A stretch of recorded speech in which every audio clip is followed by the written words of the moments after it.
কি রে, এখনো স্যার আসে নাই? দেখতেই তো পাচ্ছিস এখনো স্যার আসে নাই। কি হইল রে আবার? স্যারের শরীর খারাপ হলো নাই তো? সে হইলে তো ভালোই হইতো। তা না হলে আজ এসে পরেই প্রথমে পড়া ধরবে বলেছে। তো তোদের পড়া করে স্কুলে আসতে কি হয়? শুনিস নাই বাংলা প্রবচনটা? লেখাপড়া করে যে গাড়ি ঘোড়া চড়ে সে। বাবা, তোর কি হলো রে? এ তো দেখছি ভূতের মুখে রাম নাম। তা হ্যাঁ রে কেলটু, তুই যে এত বড় বড় ডায়লগ ঝাড়ছিস, তো তুই পড়াশোনা করে এসছিস? হ্যাঁ, এসেছি বই কি। ঠিক আছে, দেখছি তুই কেমন পড়াশোনা করে এসেছিস। হ্যাঁ দেখ, স্যার আসছে স্যার আসছে। সর সর, বসতে দে। Good morning sir. Good morning sir. Good morning. বস বস। কিন্তু তোরা সব পড়া করে এসেছিস তো? নাইলে এই গুড মর্নিংয়ে তোদের পিঠে আমি ধুতরা খাড়া ভাঙবো। হ্যাঁ স্যার, আজ পুরা পড়া করে এসেছি। বাব্বা, আজ কেলটু বলছে পড়া করে এসেছি। আজ সূর্যটা কোন দিকে উঠেছে দেখতে হবে তো।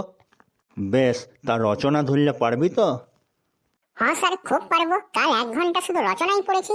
তা কোন রচনা পড়েছিস বল, আমি তোকে সেটাই ধরবো। আপনি ধরুন না, যেটা ধরবেন আমি সব বলতে পারবো। এখন আমি পড়াশোনায় খুব মনোযোগী হয়েছি। ইয়ার তো দেখছি আমেরিকার প্রেসিডেন্টের মতন কনফিডেন্স। তাহলে কেলটু, তুই নদী নিয়ে একটা রচনা বল তো দেখি। ঠিক আছে স্যার। নদী নদী যে কোনো সভ্যতার জন্য খুব গুরুত্বপূর্ণ। আমাদের প্রধান নদী গঙ্গা। গঙ্গার উৎপত্তি স্থল হিমালয়। হিমালয় খুব বড় পর্বত, ওখানে তো সবসময় বরফে ঢাকা থাকে।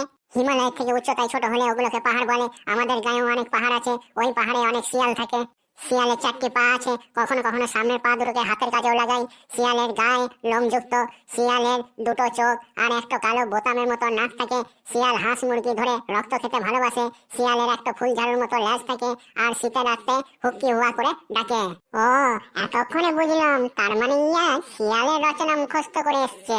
কেলটু, তুই তো আজ বিশ্ব রেকর্ড করলি যে রে, নদীর রচনা থেকে একেবারে সোজা শিয়াল। ঠিক আছে, এবার আমিও দেখছি তুই শিয়াল কি করে পাস। বল তো দেখি দুর্গা পূজা নিয়ে রচনা। এবার দেখি তুই শিয়াল কি করে আনিস। এ আর এমন কি ব্যাপার? ঠিক আছে স্যার, বলছি।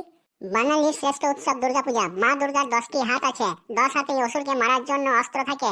মা দুর্গা কখনো একা একা পূজা নিতে আসে না, গোটা পরিবারকে সাথে নিয়ে পূজা নিতে আসে। মা দুর্গা সিংহের পিঠে চেপে থাকে। সিংহের ছোট ভাই হচ্ছে বাঘ। আমরা ছোটবেলায় চালাক শিয়াল ও বাঘের গল্প পড়েছি। শিয়ালের 4টি পা আছে, কখনো কখনো সামনের পা দুটাকে হাতের কাজেও লাগাই। শিয়ালের গা লোমযুক্ত। শিয়ালের 2টা চোখ আর একটা কালো বোতামের মতো নাক থাকে। শিয়াল হাঁস মুরগি ধরে রক্ত খেতে ভালোবাসে। শিয়ালের একটা ফুল ঝাড়ুর মতো লেজ থাকে, আর শীতের রাতে হুক্কি হুয়া করে ডাকে। হ্যাঁ রে, শেষে কিনা তুই দুর্গা পূজার রচনা তো শিয়াল ঢুকালি। ঠিক আছে, আমিও তোদের মাস্টার বটি, দেখি তুই এবার কি করিস। আজ তোকে শায়েস্তা করেই ছাড়বো। বল তো দেখি বিজ্ঞান নিয়ে রচনা। কি রে কেলটু, এবার তুই কি করে বিজ্ঞানের রচনায় শিয়াল ঢুকাবি? দেখ না আমার পড়াশোনার দৌড়টা কত দূর। Just chill. বিজ্ঞান বিজ্ঞান আমাদের জীবনে আশীর্বাদ। বিজ্ঞান ছাড়া আমরা এক মুহূর্ত বাঁচতে পারবো না। লাইট, ফ্রিজ, এরোপ্লেন, ট্রেন, এ সবই বিজ্ঞান। এমনকি আমাদের বড় কোনো রোগ হলে ওষুধ ভ্যাকসিন দিয়ে রোগ সারানো, তাও বিজ্ঞান। এগুলো সব বিজ্ঞানের ভালো দিক। বিজ্ঞানের কিছু খারাপ দিকও আছে, যেমন অত্যাধুনিক ইনজেকশন ব্যবহার করে মুরগি ছাগল জাতীয় প্রাণীগুলোকে তাড়াতাড়ি বড় করার চেষ্টা। এর দ্বারা সরাসরি এফেক্ট হচ্ছে মাংসাশী প্রাণী, অর্থাৎ যারা এদের খেয়ে বেঁচে থাকে। হ্যাঁ, তার মধ্যে অন্যতম হচ্ছে শিয়াল। শিয়ালের 4টা পা আছে, কখনো কখনো সামনের পা দুটোকে হাতের কাজেও লাগাই। শিয়ালের গা লোমযুক্ত। শিয়ালের 2টো চোখ আর একটা কালো বোতামের মতো নাক থাকে। শিয়াল হাঁস মুরগি ধরে রক্ত খেতে ভালোবাসে। শিয়ালের একটা ফুল ঝাড়ুর মতো লেজ থাকে, আর শীতের রাতে হুক্কি হুয়া করে ডাকে। তোর কাছে হাত জোড় করছি, থাম বাবা থাম। আমি জীবনে আর তোকে কোনোদিন রচনা ধরবো নাই।